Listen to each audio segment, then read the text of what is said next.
E aí, galerinha do 8º ano, bom dia a todos vocês, espero que todos vocês estejam bem. Mais uma vez aqui, professor Eduardo Moura, aqui no estúdio, aqui no colégio, né, gravando as nossas aulas, beleza? Então, aqui nós vamos dar continuidade, ok, ao nosso livro 2. Hoje eu vou dar início e vou concluir também, beleza?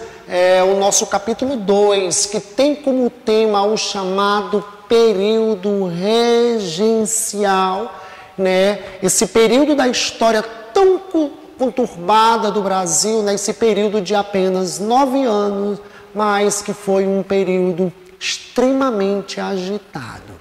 A gente viu na aula passada, né, que Dom Pedro I, ele foi o que? Ele foi perdendo a sua popularidade. Beleza? E a gente viu também que, lembram-se que o seu irmão, Dom Miguel, queria o quê? Queria usurpar o trono português, que Dom Pedro I tinha abdicado o trono português em favor da sua filha. Beleza? E a gente viu que Dom Pedro não viu com bons olhos, muito pelo contrário, vai partir para Portugal, né, para justamente lutar contra seu irmão para poder garantir o trono à sua filha. Né? E aqui no Brasil, né, ocorreram revoltas, beleza, crise econômica, os brasileiros, principalmente a elite brasileira, não vai ver com bons olhos, né, essa aproximação de Dom Pedro I com Portugal, beleza?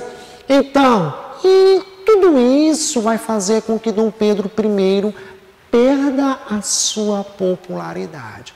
Significa dizer o quê? Que ele vai começar a perder seus apoiadores. Então vai chegar um ponto que ele vai também abdicar do trono brasileiro em favor do seu filho Dom Pedro de Alcântara, que era apenas uma criança de 5 anos de idade e que, pela Constituição de 1823, 1824, por ele ser menor de idade, ele não pode assumir o trono brasileiro.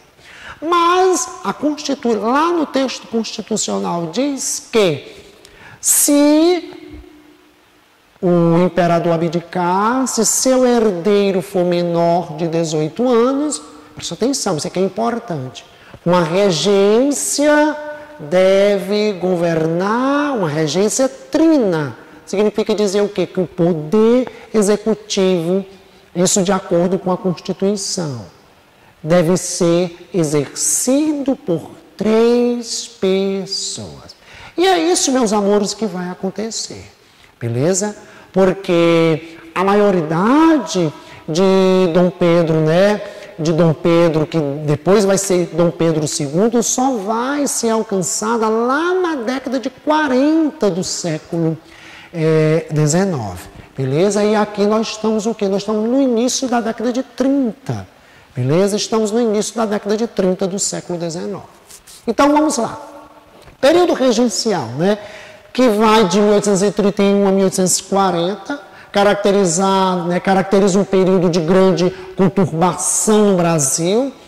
E esse período, ele intermeia o primeiro reinado, né, governado por Dom Pedro I, e o segundo governado por seu filho, Dom Pedro II, ok? Na sequência de vários problemas enfrentados pelo império de Dom Pedro I, e no momento em que o imperador perde a sua popularidade, né, ele decide abdicar o trono. Nessa altura, porém, seu herdeiro, Dom Pedro II, não podia governar, como já falei para vocês, pois se tratava de uma criança de apenas 5 anos de idade. E como eu já falei para vocês, Dom Pedro, como Dom Pedro I, abdicou, ele renunciou ao trono em favor de seu filho, mas seu filho não podia governar porque era apenas uma criança de 5 anos de idade, tinha 5 anos, e além do mais, incompleto. E o trono, certo? Ele só podia herdar o trono, certo? O trono era dele, desculpa, mas ele só podia, certo, exercer tudo aquilo que lhe compete como chefe de Estado, se ele fosse, né, se ele já tivesse uma idade de 18 anos. Beleza? Então não podia governar. Ele era o herdeiro do trono, mas não podia governar. Então, quem iria exercer o executivo, no caso, isso quem garante era a primeira Constituição no Brasil, era uma regência trina, ou seja, o poder executivo passava a ser exercido por 3 pessoas. A solução era formar uma regência até que Dom Pedro II atingisse a maioridade, ou seja, a idade de 18 anos. Essa parte aqui ela é importante que vocês entendam. Né? É entender do porquê da regência, meus amores. Beleza? Vocês precisam entender isso. Falei para vocês, foi o que eu falei. O que é que vai acontecer? Dom Pedro vai abdicar em 1831. Abdicar o quê? Ele renuncia ao trono do Brasil em favor de seu filho. Mas o seu filho não pode, certo? Não pode assumir o poder porque é uma criança. Não tem nem 5 anos de idade completa. Então, aí o poder executivo, né, vai ser exercido por uma regência. Uma regência, ou seja, o poder executivo foi exercido por 3 pessoas.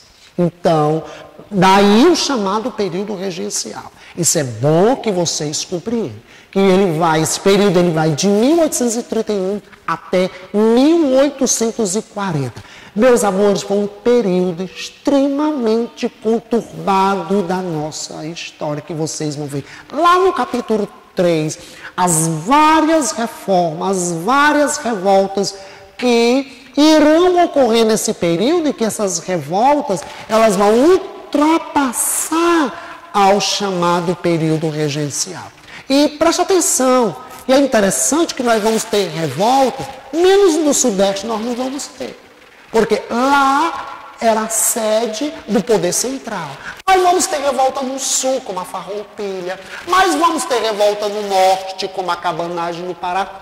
E só aqui no Nordeste nós vamos ter mais de uma revolta, como a Balaiada, certo? E como a Sabinada, a Balaiada do Maranhão e a Sabinada na Bahia. Beleza? E vai ter outras revoltas também, que grande parte dos livros não trazem outras revoltas, como revoltas de negros e etc, etc, etc. Beleza? Então é um período extremamente conturbado na nossa história. É um período de estabilidade, certo?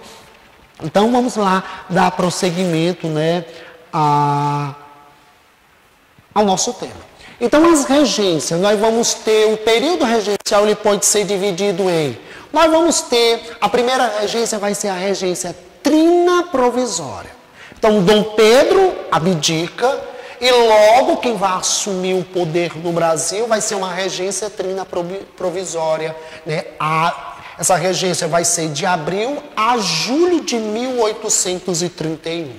Depois nós vamos ter a regência trina permanente, que ela vai de 1831 a 1834. Mas lá na frente, aqui nos slides, eu vou falar de alguns aspectos importantes que vai acontecer, principalmente na Constituição, né? Algumas alterações, os atos institucionais, aliás, algumas alterações que vai acontecer aqui na nossa Constituição, beleza? Por quê? Porque a regência ela vai deixar de ser uma regência trina e ela vai se tornar uma regência una, como a regência una do padre, né, do padre Feijó, que ele vai governar o Brasil de 1835 a 1837.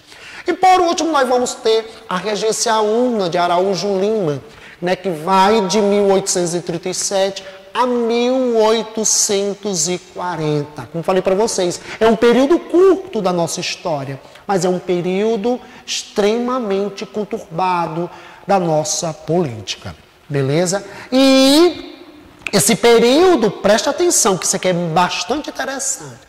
esse período regencial, ele vai, certo? Ele vai finalizar com um golpe. O que é um golpe? É quando a Constituição ela é desrespeitada. Então, quando se fala de história política desse país, golpes, certo?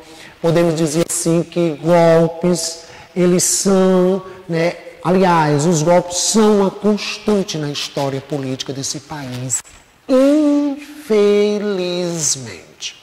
Por quê? Porque em 1840 nós vamos ter o chamado golpe da maioridade, que vai por fim ao chamado período regencial. Porque Dom Pedro vai ser coroado e Dom Pedro vai passar a governar o Brasil com apenas 14 anos de idade. Beleza? Ou seja, Dom Pedro, de acordo com a Constituição de 1824, ele só poderia exercer o poder, só poderia subir ao trono e governar o Brasil no ano de 1844. Ou seja, a sua maioridade ela foi antecipada. Daí a expressão, né? Daí o fato histórico chamado de golpe da maioridade. Beleza?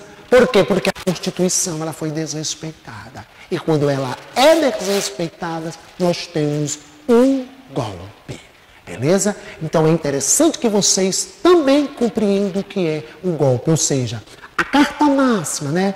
A carta magna, né? A Constituição de um Estado, né? Ela vai ser golpeada, ela vai ser desrespeitada. Ou seja, a lei não vai ser respeitada. Pelo contrário, ela vai ser desrespeitada. E esse período, como eu falei para vocês, ele vai finalizar com um golpe. Beleza? Então, nós vamos ter os vários grupos políticos. Dentro os vários grupos políticos, que é o que hoje chamamos de partidos políticos. Beleza? Nós vamos ter os liberais moderados, também conhecido como os chimangos. O que é que os liberais moderados defendiam? Eles defendiam o centralismo político e defendiam também a monarquia. O que vinha a ser esse centralismo político? E isso vai ser certo, e que é bom que vocês compreendam que essa centralização do poder, onde? No Rio de Janeiro. Certo? Isso que é o centralismo político. Ou seja, o poder político está centralizado onde? No Rio de Janeiro. Onde fica o quê? Onde reside, certo, o imperador. Então, esse grupo político, chamados liberais moderados, eles vão defender essa centralização do poder. Ou seja, e essa centralização do poder não dá autonomia, liberdade para as províncias. E grande parte dessas revoltas que vai acontecer no período regencial vão reivindicar principalmente liberdade para as províncias. Por quê? Porque o poder estava concentrado onde? No Rio de Janeiro. Beleza? É muito interessante que vocês compreendam, certo? Isso que eu falei agora para vocês. O outro grupo político eram os chamados liberais exaltados. Eles eram também conhecidos como os farroupilhas. O que é que eles defendiam?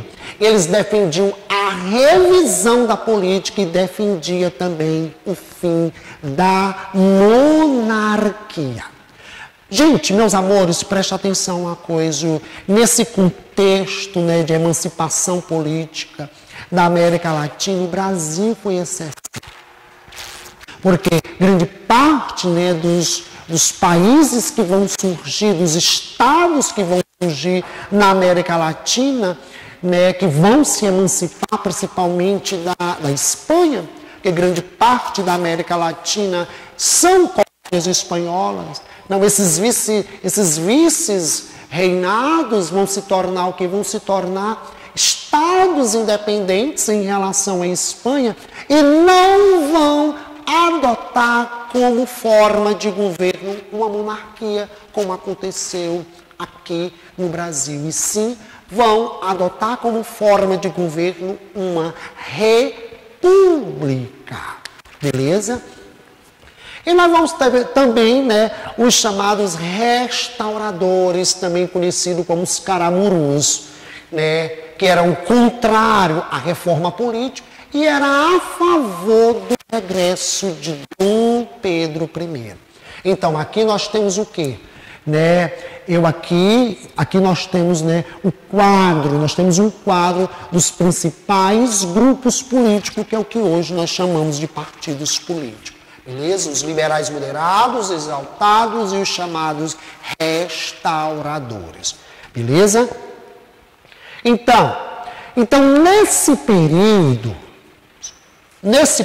no início do período regencial, foi criada a chamada Guarda Nacional, que foi criada na época em que o padre Feijó era ministro da Justiça, certo? E ele vai criar uma Guarda Nacional.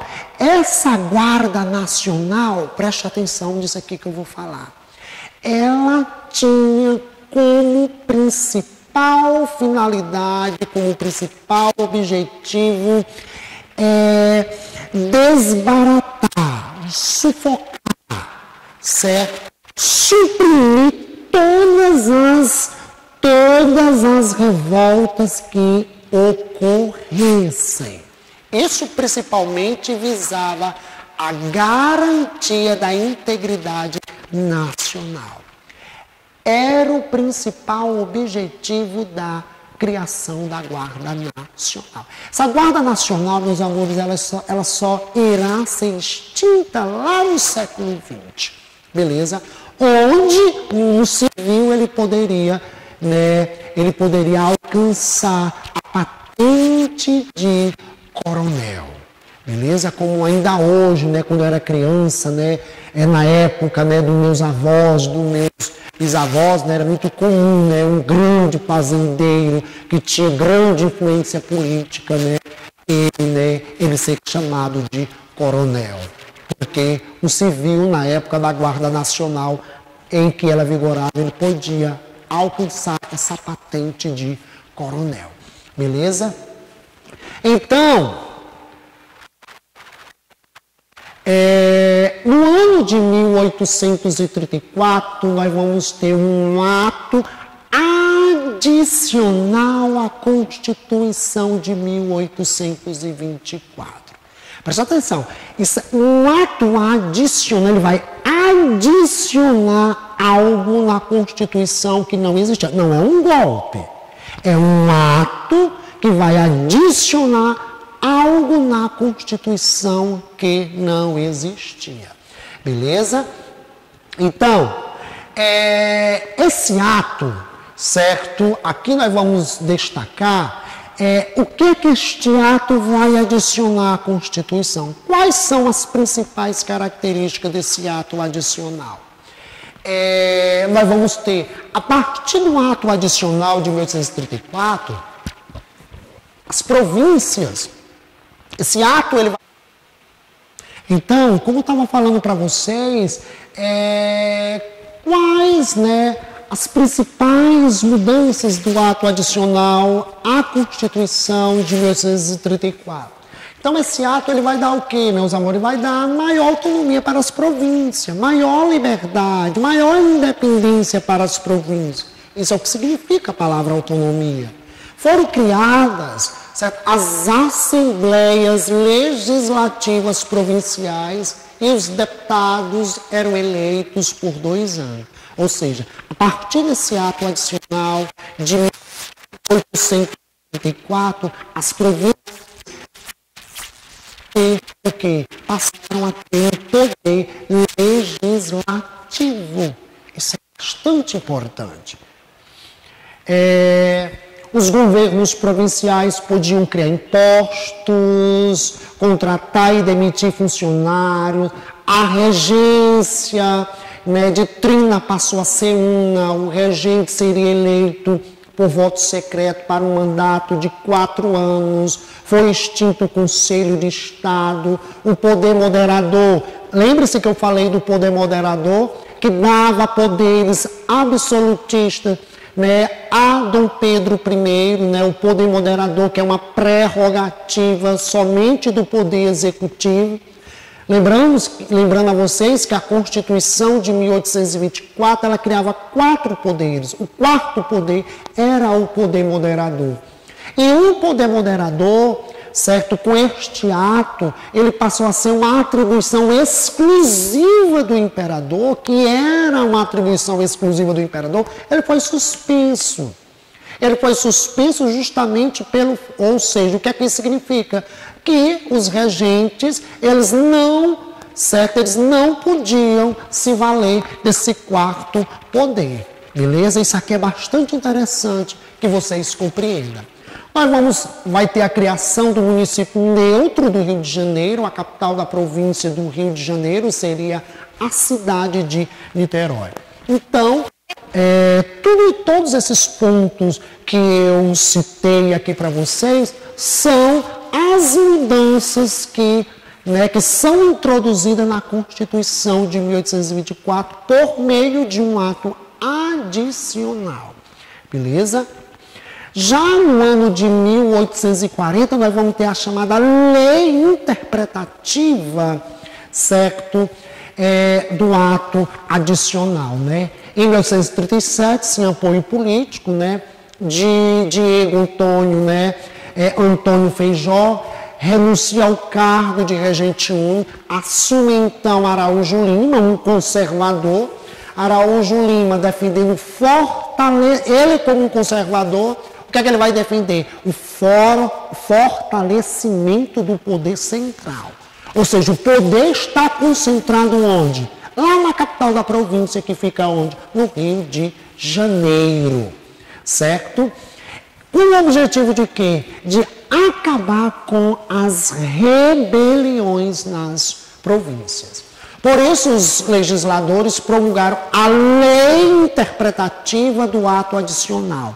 Essa lei interpretativa do ato adicional, o que é que ele vai criar? Nós vamos ter a criação de 2 partidos políticos, né? O Partido Conservador e o Partido Liberal. Diminuição da autonomia das províncias obtidas com o ato adicional de 1824, ou seja, as províncias, né, com o ato adicional, elas tinham adquirido a sua autonomia, agora com a lei interpretativa, elas vão perder elas perderam sua autonomia. E diante do crescimento do conflito no sul do país, né, com a farroupilha, a Guerra dos Farrapos, os liberais passaram a apoiar a antecipação de Dom Pedro, né, como eu falei para vocês, né? Isso aqui, né, o fim do chamado período regencial vai ocorrer com um golpe, porque, né, a maioridade de Dom Pedro I, ela vai ser antecipada no ano de 1840, né?